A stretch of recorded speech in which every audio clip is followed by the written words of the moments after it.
अक्सर हमने देखा महिलाएं जो हैं अपनी बॉडी में अगर कोई भी चेंजेस देखती हैं लेकिन बहुत बार छुपा देती हैं। देखिए, आज भी जो सोसाइटल टर्म्स है उसमें महिलाओं में डॉक्टर के पास जाने में संकोच बहुत ज़्यादा है।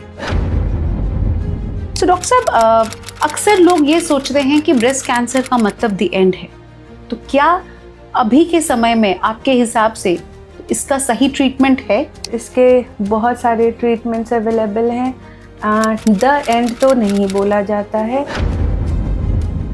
डॉक्टर साहब, बहुत बार हमने देखा है कि कुछ लोग जो जिन्हें ब्रेस्ट लंप होता है, कोई भी ग्रोथ होती है, बट उनका कहना है कि हमें पेन नहीं हो रहा, अगर दर्द नहीं है तो हमें किसी डॉक्टर के पास जाने की ज़रूरत नहीं है। तो क्या ये इग्नोरेंस सही है? देखिए, यहीं पर जो कैंसर है वो हमें मूर्ख बनाता है, कह सकते हैं। हमेशा कैंसर का जो लंप या अल्सर या जो भी चीज़ें होती हैं वो पेनलेस होती हैं। ये सब ना 40, 50, 60 इस एज ग्रुप में ज़्यादा देखने को मिलता था, बट रिसेंटली बहुत सारे केसेस हैं आजकल यंग 22, 25। डॉक्टर साहब, अक्सर हमने सुना है सेल्फ एग्जामिनेशन, लेकिन मुझे जहाँ तक लग रहा है मैक्सिमम लेडीज को सेल्फ एग्जामिनेशन के बारे में नहीं पता होगा। ठीक है, सेल्फ एग्जामिनेशन ना स्क्रीनिंग प्रोसीजर का सबसे बेसिक और सबसे इफेक्टिव वे है। इसमें कोई खर्च नहीं लगता। फीमेल अपने से कर सकती है, उनको कोई संकोच नहीं होगा कहीं जाने में।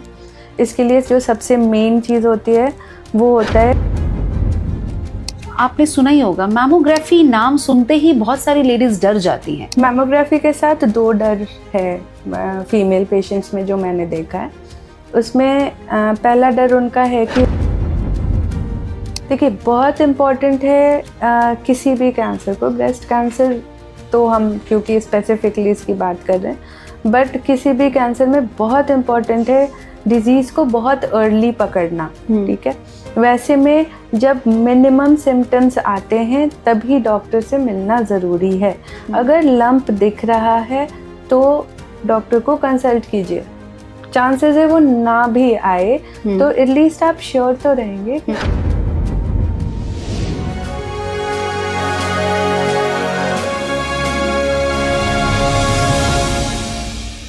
नमस्कार, myself doctor Sheetal Rajdan, clinical consultant Felix hospitals.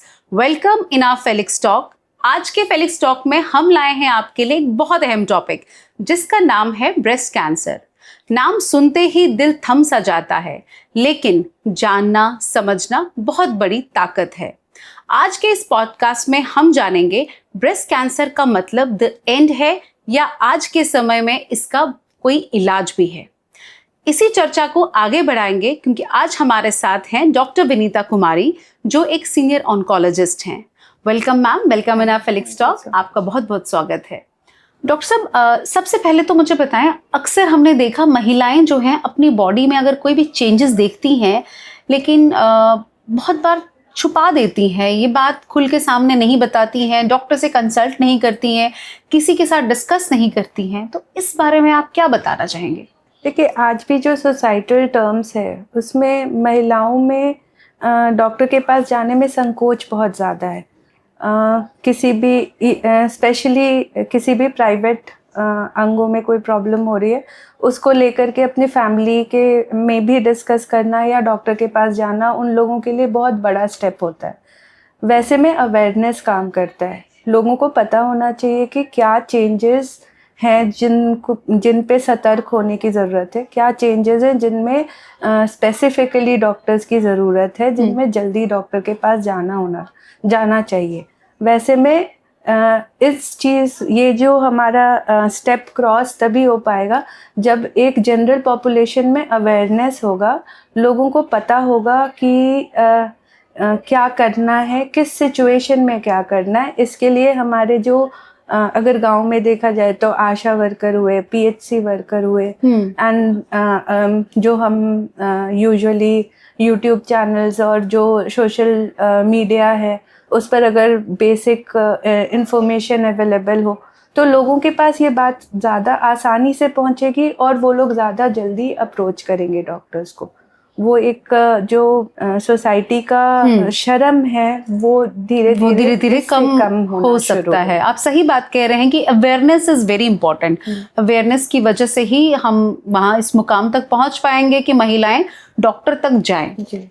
Right. So doctor साहब, अक्सर लोग ये सोचते हैं कि ब्रेस्ट कैंसर का मतलब द एंड है, तो क्या अभी के समय में आपके हिसाब से इसका सही ट्रीटमेंट है? इसके बहुत सारे ट्रीटमेंट्स अवेलेबल हैं। द एंड तो नहीं बोला जाता है। लाइक कैंसर में अभी रिसेंटली अगर आप देखेंगे लास्ट 20 इयर्स में बहुत एवोल्यूशन हुआ है, ठीक है। तो अभी मेजॉरिटी अगर बात करें, मेजॉरिटी कैंसर्स ट्रीटेबल हो गए हैं। बहुत सारे कैंसर्स क्यूरेबल हो गए। क्यूरेबल मतलब डिजीज़ फ्री पेशेंट अपनी ज़िंदगी जी सकता है। अगर स्टैटिस्टिकली बात करें, अगर हम डेटाज में जाएं, तो स्टेज 1 और अर्ली स्टेज 2 कैंसर्स जो होते हैं ब्रेस्ट के, वो 96% केसेस क्योर हो जाते हैं, बिल्कुल ठीक हो जाते हैं। अराउंड स्टेज 3 तक भी 85% केसेस ऐसे होते हैं जो बिल्कुल ठीक हो जाते हैं। सिर्फ स्टेज 4 में जब आप जाएंगे तब आप देखते हैं कि जो सर्वाइवल है, 5 ईयर सर्वाइवल, वो अप्रॉक्स 30-40% के करीब होता है। तो इतने का डिफरेंस है। अगर हमने स्टेज 3 में डायग्नोसिस कर लिया और स्टेज 4 में किया, बस इतने से में हमारा जो लॉस है वो बहुत ज़्यादा हो जाता है। इसलिए अर्ली पहचानना ज़रूरी है, अर्ली डायग्नोसिस करना ज़रूरी है, और ट्रीटमेंट लेने से सर्वाइवल के चांसेस बहुत ज़्यादा बढ़ते हैं, बहुत बेटर होता है। ओके डॉक्टर साहब, बहुत बार हमने देखा है कि कुछ लोग जो जिन्हें ब्रेस्ट लंप होता है, कोई भी ग्रोथ होती है, बट उनका कहना है कि हमें पेन नहीं हो रहा, अगर दर्द नहीं है तो हमें किसी डॉक्टर के पास जाने की ज़रूरत नहीं है। तो क्या ये इग्नोरेंस सही है? देखिए, यहीं पर जो कैंसर है वो हमें मूर्ख बनाता है, कह सकते हैं। हमेशा कैंसर का जो लंप या अल्सर या जो भी चीज़ें होती हैं वो पेनलेस होती हैं।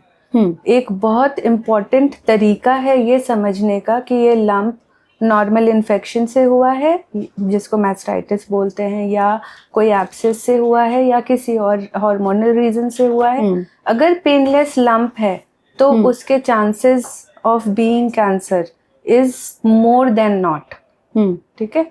हमेशा अगर दर्द नहीं हो रहा तो वैसे लंप को ज़्यादा ज़रूरी है चेक करवाना, रादर देन पेनफुल लंप को। अक्सर लोगों को लगता है कि ये जो प्रॉब्लम है ये जेनेटिक है, तो इसमें कितनी सच्चाई है? क्या ये प्रॉब्लम जेनेटिक है कि मेरी नानी दादी को था तो हमें भी हो सकता है? देखिए, ब्रेस्ट में ये समझना पड़ेगा कि हेरिडिटरी केसेस होते हैं, स्पोरैडिक केसेस होते हैं।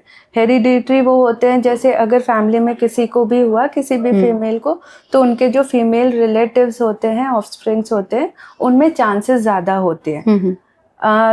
लेकिन ये देखा गया हेरिडिटरी जो हमारे पॉपुलेशन में अवेलेबल है वो 5 to 10% ही है। अभी भी स्पोरैडिक केसेस के चांसेस ज़्यादा हैं। स्पोरैडिक मतलब किसी भी पेशेंट में कभी भी वो डेवलप कर सकता है। वो लगभग 85 to 90% जो केसेस डायग्नोस होते हैं वो अपनी फैमिली में पहले केस डायग्नोस हो रहे हैं, तो उनको स्पोरैडिक केसेस कहते हैं। लेकिन इसमें ये भी समझना है कि जो 5 to 10% हेरिडिटरी वाले पेशेंट है जिनमें BRCA1 BRCA2 का म्यूटेशन पॉजिटिव आ जाता है, वैसे पेशेंट में कैंसर के डेवलप करने के चांसेस अराउंड 40 to 85% मोर हैं दैन नॉर्मल पॉपुलेशन। तो अगर किसी फैमिली में एक बार ब्रेस्ट कैंसर हुआ है तो बाकी लोगों को सतर्क रहना ज़रूरी है। स्क्रीनिंग एंड प्रॉपर उसके लिए जो भी केयर करना, वो सारी चीज़ें ज़रूरी हैं। वो होता क्या है, जो हेरिडिटरी केसेस होते हैं उसमें अर्ली एज में डायग्नोसिस होती है, एग्रेसिव कैंसर्स मिलते हैं। तो जहाँ पर जिस फैमिली में एक बार कैंसर डायग्नोस हो गया, ब्रेस्ट कैंसर डायग्नोस हो गया, वहाँ पर लोगों को ज़्यादा सतर्क होना बहुत इम्पोर्टेंट है। पॉपुलेशन में किसी को भी हो सकता है क्योंकि स्पोरैडिक केसेस अभी भी 85% हो रहे हैं, बट हेरिडिटरी में the nature of disease is worse than the normal people. Okay. But doctor साहब, अक्सर हम देखते थे कि ये सब ना 40, 50, 60 इस एज ग्रुप में ज़्यादा देखने को मिलता था, बट रिसेंटली बहुत सारे केसेस हैं आजकल यंग 22, 25, 28 इस एज ग्रुप में जो अनमैरिड हैं उनको भी ब्रेस्ट कैंसर होता जा रहा है। ऐसा क्यों? देखिए, इसका एक बहुत मेजर जो इफेक्ट है वो लाइफस्टाइल चेंजेस के इफेक्ट हैं। पहले तो ब्रेस्ट कैंसर हार्मोन्स से बहुत ज़्यादा इफेक्टेड होता है। पहले शादियाँ जल्दी हो जाती थी, बच्चे हो जाते थे, देखा गया है कि वो सारी चीज़ें प्रोटेक्टिव होती थी ब्रेस्ट कैंसर में। ओके। अब क्योंकि शादी लेट होती है, हार्मोनल पिल्स के का सेवन बढ़ गया है, उसके अलावा जो लाइफस्टाइल है, स्ट्रेसफुल लाइफस्टाइल है, ओबेसिटी है, खाने पीने में हेल्दी खाना नहीं खाना, ये सारी चीज़ें जो हैं ये एडेड रिस्क फैक्टर्स हैं जो ब्रेस्ट कैंसर के केसेस को बढ़ाते हैं।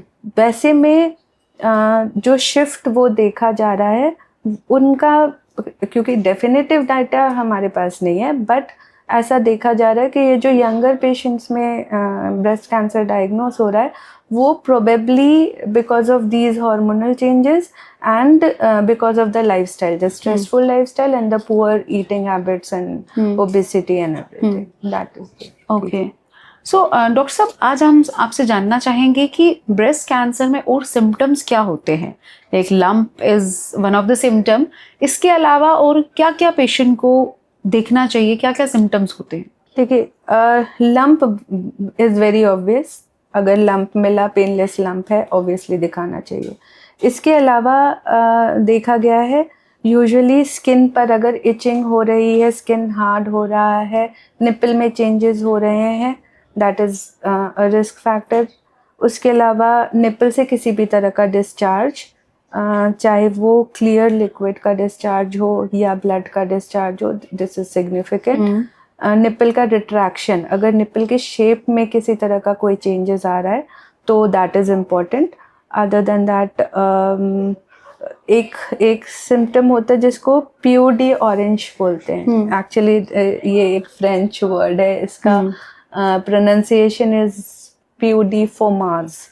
तो इसमें क्या होता है, जो ऑब्वियस लंप नहीं दिखता बट ब्रेस्ट में ओवरऑल चेंजेस दिखना शुरू हो जाते हैं। जो स्किन में पकरिंग शुरू हो जाती है, स्किन हार्ड होना शुरू हो जाता है और वो फाइनली एक ऑरेंज, जो एक ऑरेंज का पील होता है ना, उसकी तरह दिखता है, तो ऑरेंज पील स्किन बोलते हैं।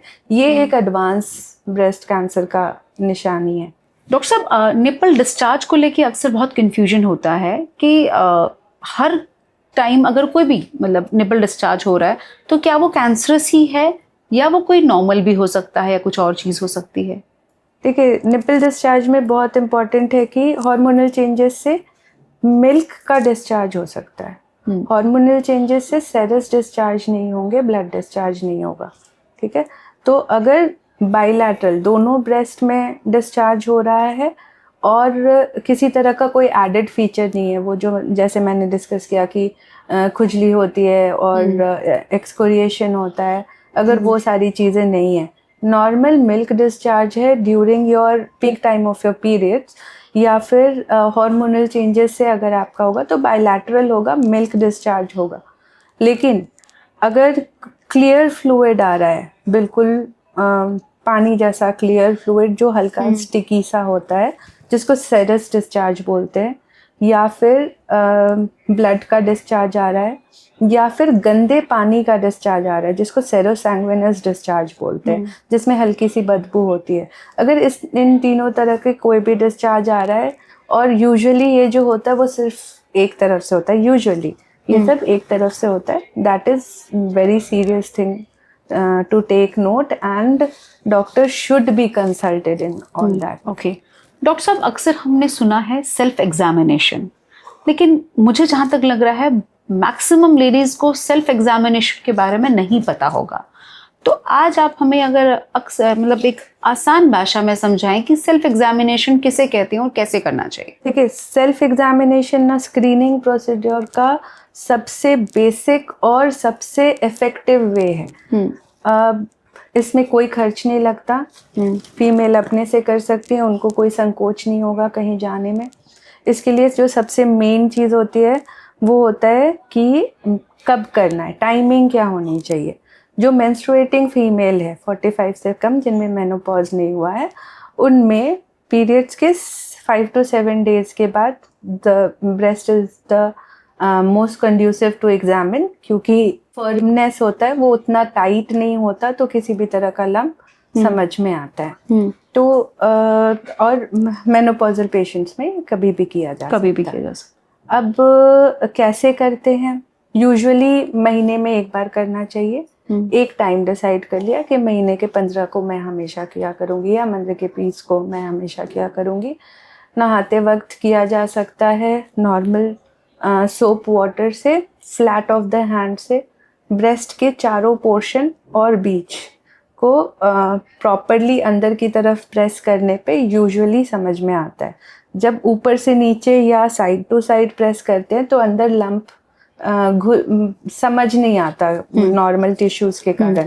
तो उसका तरीका होता है फ्लैट ऑफ द हैंड से पीछे की तरफ प्रेस करना होता है। चारों पोर्शन में कर लिया, बीच में कर लिया, निपल के नीचे, ऊपर से नीचे और साइड टू साइड एक बार चेक कर लिया अगर कुछ होगा।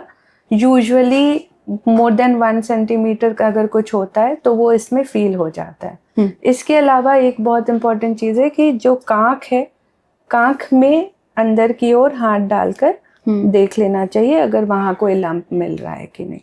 तो this is the process. Usually इस पर आपको प्रॉपर यूट्यूब वीडियोस वगैरह मिल जाएंगे डेमोन्स्ट्रेटिंग प्रॉपरली कि कैसे किया जाता है।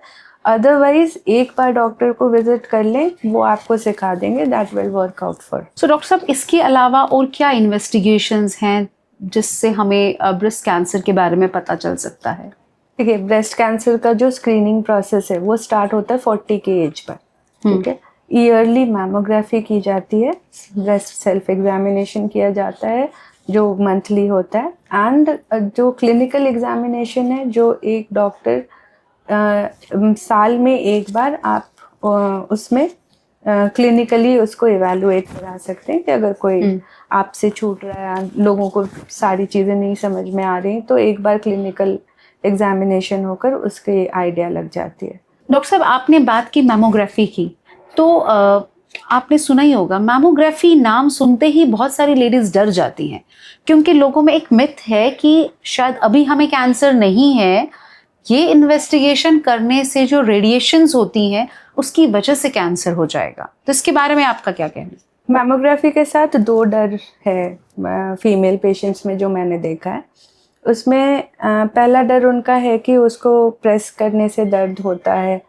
तो मैमोग्राफी के साथ क्या है, प्रेस करना ज़रूरी है प्रॉपर उसके एग्जामिनेशन के लिए। वो मुश्किल से 5 सेकंड का प्रेसिंग होता है। इट इज़ नॉट पेनफुल, थोड़ा डिस्कम्फर्ट हो सकता है, इट इज़ नॉट पेनफुल। जो दूसरा डर होता है, जैसे आपने बात की रेडिएशन की, अब इसमें क्या होता है, रेडिएशन जो है, जो डेटा कहता है रेडिएशन से कैंसर होने में जो लैग टाइम है वो 20 साल का है। तो एक तो इस बात का ध्यान करना है कि हम स्टार्ट ही 40 पर कर रहे हैं, जो लैग टाइम है वो 20 साल का है।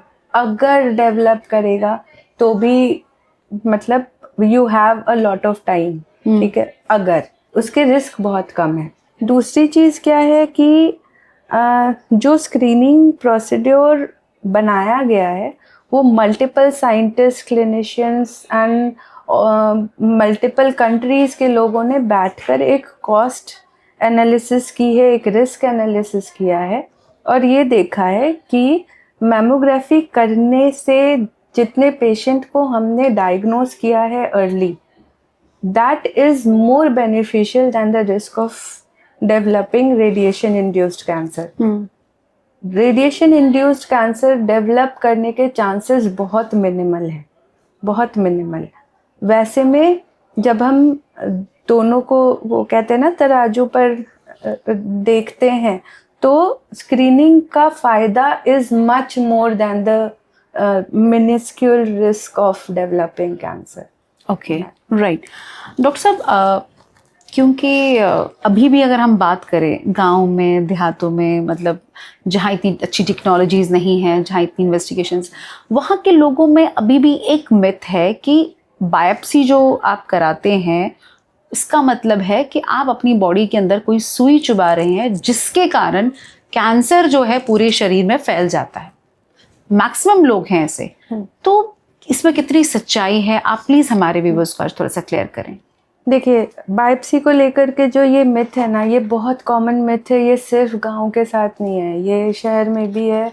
एडुकेटेड पीपल आते हैं और सेम बात करते हैं। इसके साथ ना 2-3 चीज़ें हैं जो जुड़ी हुई हैं, जो डर है, ठीक है। उसमें पहला डर ये होता है कि सुई डाला जाएगा, टुकड़ा निकाला जाएगा, पेन होगा, रिस्क होगा, ये होगा, वो होगा। इसमें जो निडल डाली जाती है, वो जो नॉर्मल हम निडल आईवी के लिए डालते हैं, उससे बहुत, उसके फ्रैक्शन ऑफ मिलीमीटर से ज़्यादा वो निडल होता है जो डाला जाता है, ठीक है। तो पहली बात, पेन वगैरह उतना ज़्यादा नहीं होता। जो रिस्क, जो लोगों में डर होता है बायोप्सी का कि ब्लीडिंग होगा, डर होगा, ये पेन होगा, वो सारी चीज़ें उतना नहीं होता है। दूसरा डर होता है जो आपने बोला कि फैलने का, ये एक मिथ है। अगर बायोप्सी कर ली गई है, यूजुअली ऐसे ये उन पेशेंट्स की बात है ना जो बायोप्सी कराकर और बैठ गए 2 महीने और फिर वापस आकर कहेंगे कि क्योंकि आपने बायोप्सी की थी इसलिए बढ़ गई। आप बायोप्सी कराइए, रिपोर्ट्स आपको 7 to 10 डेज में अवेलेबल हो जाती है, मैक्स टू मैक्स 20 डेज में अवेलेबल हो जाएगी। Treatment should be started as early as possible after biopsy, ठीक है। बायोप्सी से डिजीज नहीं बढ़ती है, बायोप्सी से मरीज का ध्यान वहां जाता है कि गांठ हुई थी। पहले तो उनकी गांठ थी, वो 6 महीने से उस पर ध्यान ही नहीं दे रहे थे। जैसे ही आपने बायोप्सी की, अब वो दिन भर उसको देखते रहे हैं कि वो गांठ कितनी बड़ी हुई, तो उनको तो बढ़ता हुआ फील हो गई, है ना। तो बायोप्सी से गांठ नहीं बढ़ती है, बायोप्सी से मरीज का ध्यान वहां चला जाता है जिससे उनको लगता है कि गांठ बढ़ रही है। अगर बायोप्सी करने के बाद समय पे ट्रीटमेंट स्टार्ट कर दिया जाए तो it is of no risk and biopsy is essential, ठीक है। आप कितना भी इमेजिंग कर लीजिए, CT scan, MRI, PET scan, जो भी करना है, जब तक वहां से टिश्यू लेकर माइक्रोस्कोप में देखा नहीं जाएगा तब तक उसको कैंसर कंफर्म नहीं किया जा सकता। हम 95%, हम पेट्स की सिटी में हम 97% कह सकते हैं कि ये कैंसर जैसा लग रहा है, बट जब तक बायोप्सी नहीं कर रहे तब तक वो कंफर्म नहीं होगा। जब तक बायोप्सी नहीं होगा, कंफर्म 100% कंफर्म नहीं करते, तब तक हम ट्रीटमेंट नहीं स्टार्ट कर सकते। So diagnosis के लिए it's very important to go for a biopsy. Biopsy is the golden. Essential. It's not just important. It's essential. Okay. उसके बिना आगे नहीं बढ़ा जा सकता। Right. So डॉक्टर साहब, एक बार अब डायग्नोसिस तो हो गया कि ब्रेस्ट कैंसर है, so what comes next? Treatment. So क्या ट्रीटमेंट पे एक ही ऑप्शन है हमारे पास कि ब्रेस्ट सर्जरी ही करनी है, क्या ब्रेस्ट को रिमूव करना है? नहीं, देखिए, ब्रेस्ट कैंसर एक ऐसा कैंसर है जिसमें मल्टी मोडालिटी ट्रीटमेंट की ज़रूरत होती है। ऑन्कोलॉजी की जब हम बात करते हैं, surgical oncology, radiation oncology, medical oncology. Breast एक ऐसा डिजीज़ है जिसमें तीनों की ज़रूरत पड़ेगी। तीनों का सीक्वेंस डिसाइड किया जा सकता है depending on the stage of the disease, the type of the disease, age of the patient और बाकी चीज़ों को देख करके कब कीमो लगाना है, कब रेडिएशन लगाना है और कब सर्जरी करनी है, इसका सीक्वेंस डिसाइड किया जा सकता है, बट यूज तो तीनों ही होते हैं, ठीक है।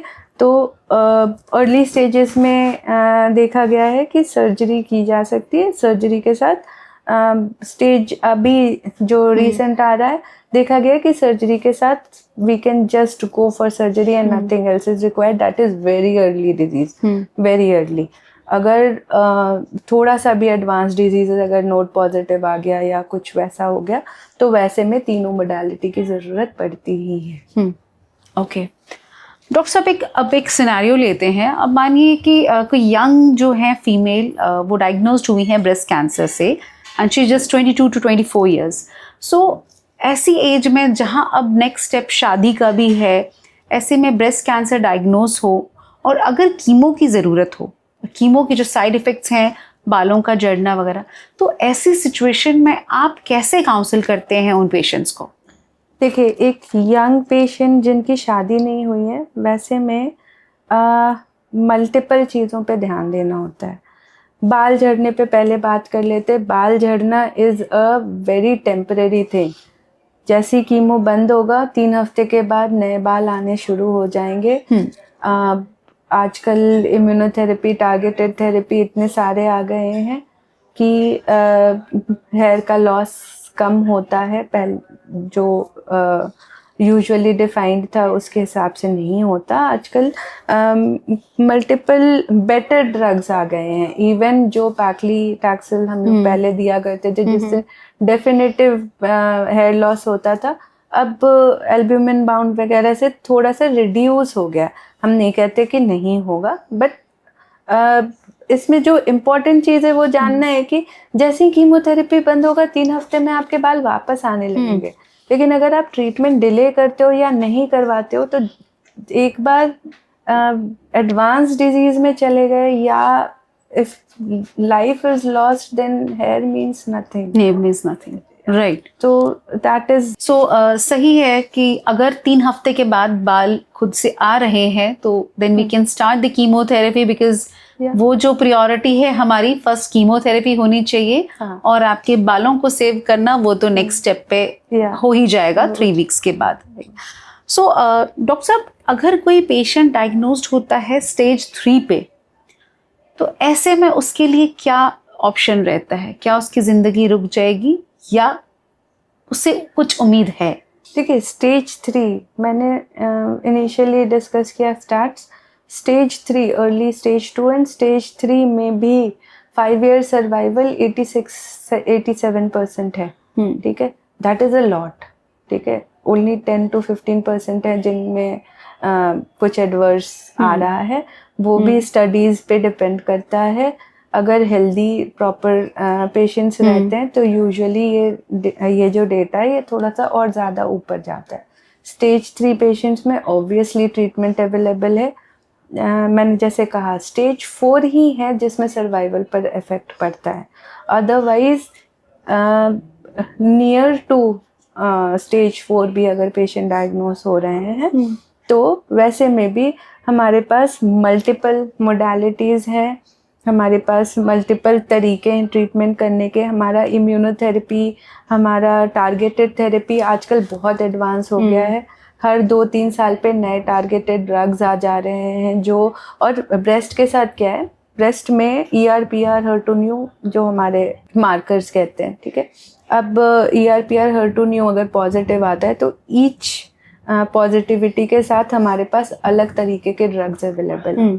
तो ट्रीटमेंट में बहुत एडवांसेस आए हैं। एंड ब्रेस्ट कैंसर में even stage 3, even stage 4 with oligometastasis, oligo मतलब छोटे मेटास्टेसिस टू ब्रेन या लंग, वो भी अब बहुत बेटर सर्वाइवल दे रहे हैं क्योंकि कीमोथेरेपी इम्प्रूव कर गया, इम्यूनो और टारगेटेड इंट्रोड्यूस हो गए। रेडिएशन में SBRT has improve the survival by a lot. Even metastasis जहाँ पर पहले बोल दिया जाता था स्टेज 4 है, किसी तरह का सर्वाइवल हम नहीं देख पाएंगे, बट अगर छोटे मेट्स हैं, लिमिटेड नंबर ऑफ मेट्स हैं, तो उसको SBRT से ट्रीट किया जा सकता है और सर्वाइवल बहुत इफेक्टिवली बढ़ा है।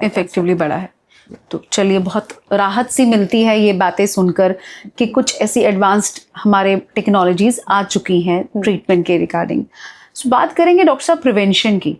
क्या कुछ हम ऐसे प्रिवेंटिव मेजर्स ले सकते हैं अपनी डाइट में या अपने लाइफस्टाइल में जिससे कि हम ब्रेस्ट कैंसर को प्रिवेंट कर सकें? देखिए, ऑब्वियसली लाइफस्टाइल चेंजेस बहुत इम्पोर्टेंट होते हैं। ठीक है, ऐसा देखा गया है कि स्पेशली स्मोकिंग, अल्कोहल, ओबेसिटी, ये बहुत मेजर कॉज है for not only for breast cancer, for everything. ठीक है, तो इन तीनों में अगर अपना सुधार किया जाए, स्मोकिंग क्विट करना है, अल्कोहल क्विट करना है, ओबेसिटी के लिए healthy diet with roughage, more protein, less of carbohydrate, complex fats नहीं ले रहे, तो that will be helpful. Otherwise exercise, stress को कम करना, स्ट्रेस कम करने के बहुत सारे तरीके हैं, योगा कर लिया या मेडिटेशन है। एंड लाइक हमारा लाइफस्टाइल ना धीरे धीरे सेडेंटरी एंड स्ट्रेसफुल, सेडेंटरी भी होता जा रहा है एंड स्ट्रेसफुल भी होता जा रहा है। हमें दोनों चीज़ें कम करनी है, तो that will obviously help, that is going to help in preventing cancer, not in 100%, लेकिन it is going to be beneficiary for you. Right. So doctor साहब, आज आपने हमें बहुत सारी जानकारी दी। जाते जाते एक बार हमारे दर्शकों को, उन महिलाओं को जो कुछ लक्षणों के साथ घर में ही हैं और किसी से डिस्कस नहीं करती हैं, उनके लिए आप क्या कहना चाहेंगे? देखिए, बहुत इम्पोर्टेंट है किसी भी कैंसर को, ब्रेस्ट कैंसर तो हम क्योंकि स्पेसिफिकली इसकी बात कर रहे हैं, बट किसी भी कैंसर में बहुत इम्पोर्टेंट है डिजीज़ को बहुत अर्ली पकड़ना। ठीक है, वैसे में जब मिनिमम सिम्टम्स आते हैं तभी डॉक्टर से मिलना ज़रूरी है। अगर लंप दिख रहा है तो डॉक्टर को कंसल्ट कीजिए। चांसेस है वो ना भी आए तो एटलीस्ट आप श्योर तो रहेंगे कि वो नहीं है, कुछ भी नहीं है। इसलिए कैंसर के ये में सबसे इम्पॉर्टेंट है early detection and early diagnosis, ताकि ट्रीटमेंट अर्ली हो सके। क्योरेबल होता है, ब्रेस्ट कैंसर क्योरेबल कैंसर्स में आ गया है। अगर समय पे इलाज किया जाए, मरीज disease free for the rest of their life रहते हैं। Even in stage 4 cancer is treatable. Treatable मतलब जैसे डायबिटीज़, हाइपरटेंशन के साथ हम मेडिसिन के साथ ज़िंदगी जीते हैं ना, वैसे ही ब्रेस्ट कैंसर में भी स्टेज 4 में विथ मेडिकेशंस हमारी लाइफ होती है, लंबी लाइफ होती है, क्वालिटी ऑफ लाइफ इम्प्रूव करती है। तो early detection is very important. Even you have a suspicion of cancer, consult somebody. There are many ways to consult. Thank you so much, doctor साहब, thanks a lot. तो दोस्तों, आज हमने जाना कि ब्रेस्ट कैंसर कोई खतरे वाली चीज नहीं है। सही समय पे सही जानकारी और सही इलाज के साथ हम इसे मात दे सकते हैं। आज दीजिए मुझे इजाजत, अगली बार फिर मिलेंगे किसी नए टॉपिक के साथ। नमस्कार।